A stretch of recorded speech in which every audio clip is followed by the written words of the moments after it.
गणमान्य सालों में प्राइवेट नेता यूनिवर्सिटीज बहुत एक्सट्रीमली बहुत फास्ट गति से इमर्ज हुई है।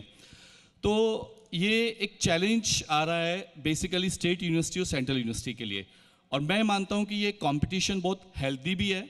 जितनी भी स्टेट यूनिवर्सिटी और सेंट्रल यूनिवर्सिटी है, अगर वो प्राइवेट यूनिवर्सिटी के कंपटीशन में नहीं आई तो हो सकता है कि कुछ समय बाद वहाँ से स्टूडेंट्स आपको बिल्कुल नदारद मिले। लेकिन मैं इसमें दूसरा पहलू भी आपके सामने रखना पाऊँगा। गवर्नमेंट को जिस तरह से प्राइवेट यूनिवर्सिटीज़ अभी इमर्ज हो रही है, उस पर कहीं ना कहीं कुछ कंट्रोलिंग करनी भी होगी, क्योंकि क्या होता है कि प्राइवेट यूनिवर्सिटी में कंप्लीट करिकुलम उनके हाथ में होता है, पूरा एग्जामिनेशन सिस्टम उनके हाथ में होता है।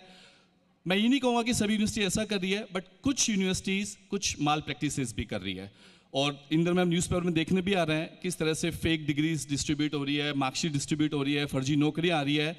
तो गवर्नमेंट को क्या करना चाहिए कि उन प्राइवेट यूनिवर्सिटीज़ में एक बहुत कॉम्पिटेंट ऑब्जर्वर अपॉइंट करना चाहिए, जो मॉनिटर कर सके कि जो डिग्रीज इशू हो रही है, जो एग्जामिनेशन सिस्टम जो उनका है वो प्रॉपरली मैनेज हो रहा है। क्योंकि अगर ऐसा नहीं हुआ तो ये प्राइवेट यूनिवर्सिटीज़ एक तरह का व्यवसाय बन जाएगा। तो मैं यही कहूँगा कि प्राइवेट यूनिवर्सिटी और स्टेट यूनिवर्सिटी की बात करें, it's a healthy sign for our country, but there should be proper monitoring by the government on private university. सवाल ये भी है सर, क्योंकि देखिए कि शिक्षा को व्यापार नहीं करना है, लेकिन जो व्यापार कर रहे हैं उन्हें पहचाने कैसे? आमजन में भी एक समझ होनी चाहिए इस चीज़ को लेकर, उन्हें भी पता होना चाहिए कि वो कैसे पहचान सकते हैं। देखिए, इसके लिए वैसे तो बहुत सारे अपन टूल्स यूज़ कर सकते हैं, लेकिन मेरा मानना है कि जो माउथ पब्लिसिटी होती है वो सब कुछ बयां कर देती है। मैं किसी का भी नाम नहीं लेना चाहूँगा किसी यूनिवर्सिटीज़ का, बट जो वास्तव में अच्छी यूनिवर्सिटीज़ है, जो अच्छा कर रही है, उनके स्टूडेंट्स, उनकी फैकल्टी, उनका प्लेसमेंट सब कुछ बोलता है।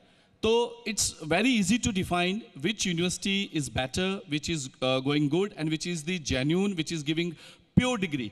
तो ये पैमाने बड़े आसान हैं। आप सबसे बेस्ट तरीका है स्टूडेंट्स फीडबैक। जो पुराने पास आउट स्टूडेंट्स हैं, आप उनसे बात कीजिए कि जिस यूनिवर्सिटी में वो एडमिशन्स लेने जा रहे हैं उसका फीडबैक क्या है, उनके एग्जामिनेशन सिस्टम कैसा है, उनकी फैकल्टीज़ कैसी, उनका प्लेसमेंट कैसा है। कहीं ऐसा तो नहीं है कि बड़ा चढ़ा के विज्ञापन पेश किए जा रहे हैं, उसको बहुत अच्छा दिखाया जा रहा है, ऐसा है नहीं। तो the best way is to talk the students who are passed out from such universities.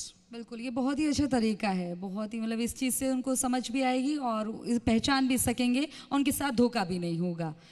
Pradeep Sharma ji, अब मेरा सवाल ये है कि UEM, सवाल ये है कि आपको क्या लगता है कि आपका जो संस्थान है, छात्रों के प्रति आप लोगों की क्या भूमिका है, और फिर जब आप लोग अपनी भूमिका को अदा करते हैं तो छात्रों का कितना रिस्पॉन्स मिलता है? देखिए, university of Engineering and management Jaipur 2012 से ही राजस्थान में स्थापित है, जयपुर सीकर रोड पर। और ये एक ऐसे संस्थानिक ग्रुप का एक पार्ट है जो पिछले 40 साल से इंजीनियरिंग और मैनेजमेंट एजुकेशन में देश का एक अग्रणी संस्थान है। Institute of Engineering and Management, Kolkata, West Bengal. आज की तारीख में भी IEM कोलकाता, जो जेई मेंस के थ्रू जब रैंकिंग की जाती है और बच्चों का अलॉटमेंट होता है, आज भी वो अग्रणी संस्थान है वेस्ट बंगाल के अंदर, जिसके अंदर ये सिखाया जाता है कि स्टूडेंट किस तरीके से स्किल बेस्ड एजुकेशन ले सके। 2008 में राजस्थान गवर्नमेंट वर्ल्ड बैंक का एक टेकअप प्रोग्राम हुआ था, जिसमें हम लोग IEM ग्रुप जो है वो फर्स्ट पोजीशन पे आए थे, और राजस्थान गवर्नमेंट ने 2008 में हमें यहाँ एक यूनिवर्सिटी एस्टेब्लिश करने के लिए इनवाइट किया था। 2012 से हम लोग इंजीनियरिंग, मैनेजमेंट और फिजियोथेरेपी के कोर्सेज़ के अंदर अंडर ग्रेजुएट, पोस्ट ग्रेजुएट और PhD प्रोग्राम्स रन कर रहे हैं। हमारा तभी से ही, क्योंकि हमारे संस्थान का एक लंबा अनुभव रहा है इंडस्ट्री के साथ किस तरह से टाई अप किया जाए और इंडस्ट्री को वो स्किल सेट दिया जाए जो उनके यहाँ लंबे समय तक काम कर सकते हैं। तो आप समझ सकते हैं कि वो जो एक्सपीरियंस है वो ये काम करने के लिए हमें यहाँ हेल्पफुल हुआ, जिसकी वजह से हम लोगों ने इंडस्ट्री टाई अप किए। अपने जो सिलेबस है उसको इस तरीके से डिज़ाइन किया कि इमीडिएटली जो बच्चा हमारे यहाँ से पास आउट होके जा रहा है वो जॉब रेडी बन सके।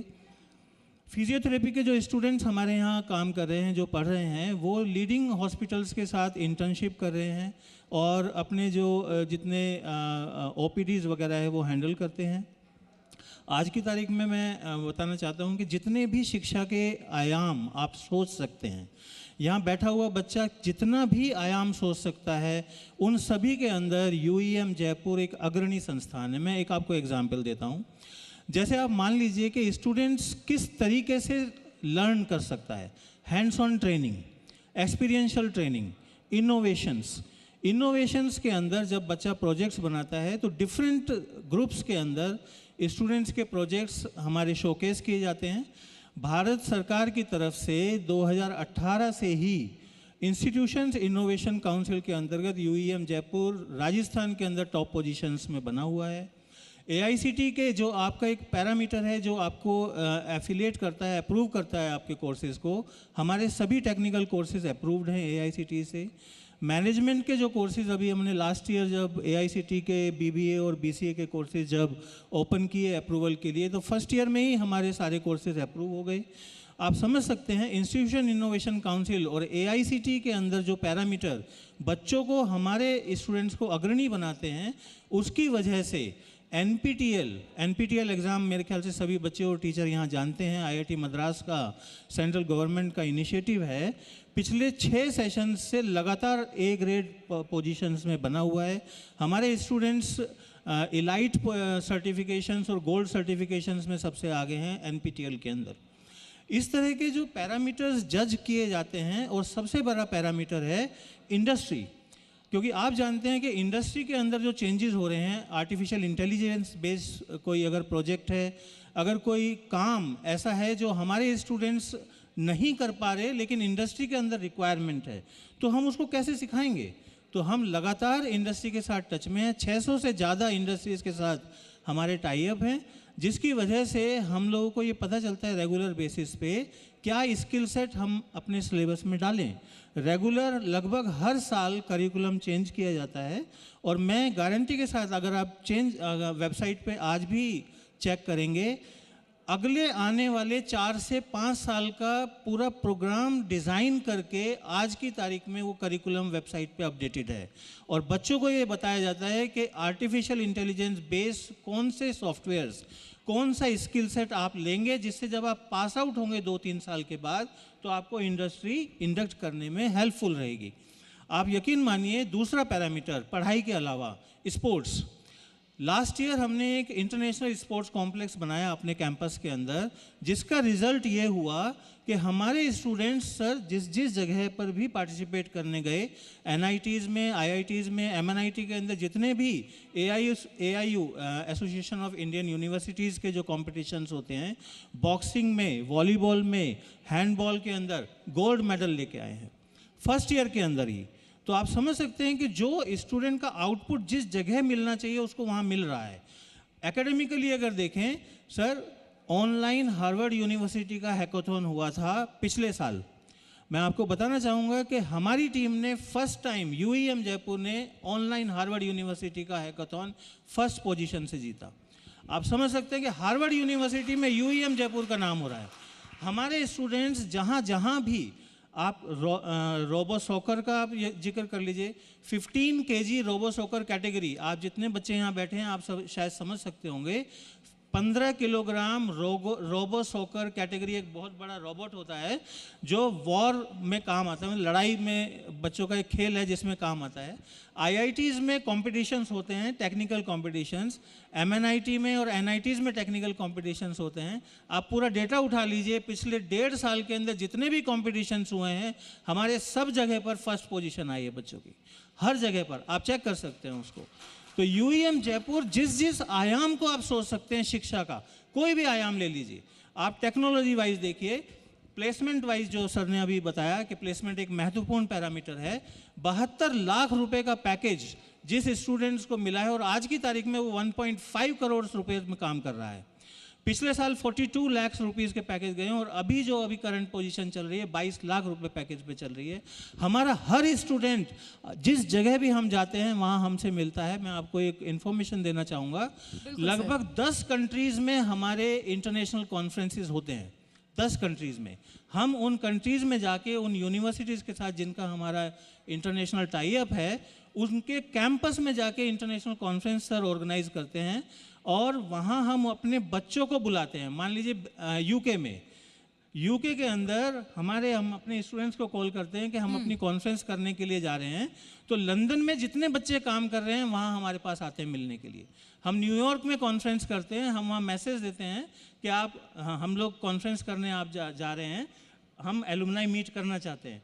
Sir, more than 100 to 150 students New York के अंदर, आप समझ सकते हैं। अमेरिका जैसे शहर में जहाँ ट्रैवलिंग 7 से 8 घंटे का टाइम लेती है, एक सिटी से दूसरे सिटी में आप अगर रोड से जा रहे हैं, बच्चा इतना ट्रैवल करके 100 से 150 बच्चे हमारे एलुमनाई मीट में आ रहे हैं। पेरिस के अंदर, ऑस्ट्रेलिया में रिसेंटली हम लोगों ने 130 स्टूडेंट्स को ले जाके कॉन्फ्रेंस करी है अपने ग्रुप की, और अभी हाल फिलहाल एक कॉन्फ्रेंस चल रही है जिसके अंदर मैं आपको बताना चाहूँगा 40 बच्चे IEM UEM ग्रुप के जो मेरिटोरियस हैं उनको free of cost Asian institute of technology Thailand के अंदर हम फ्री ऑफ कॉस्ट ट्रेनिंग दे रहे हैं 15 दिन की, और वो अभी चल रही है। 30 जून को वो लोग वापस आएंगे। तो मैं बताना चाहता हूँ कि जो भी आयाम शिक्षा का आप सोच सकते हैं, UEM जयपुर उनमें हर तरह का योगदान देने के लिए अग्रणी है, और उसका रिजल्ट भी हमें मिल रहा है कि हमारे बच्चे जॉब रेडी हैं और हमारे स्टूडेंट्स, हमारे प्रोजेक्ट्स हर जगह पर सराहे जा रहे हैं। बिल्कुल, और ये अगर बच्चों का इंटरेस्ट जग रहा है और वो इतना अच्छा कार्य कर रहे हैं, वो शिक्षा में आगे बढ़ रहे हैं, ये बहुत ही सराहनीय है। तो उन स्टूडेंट्स के लिए भी तालियां हो जाएं।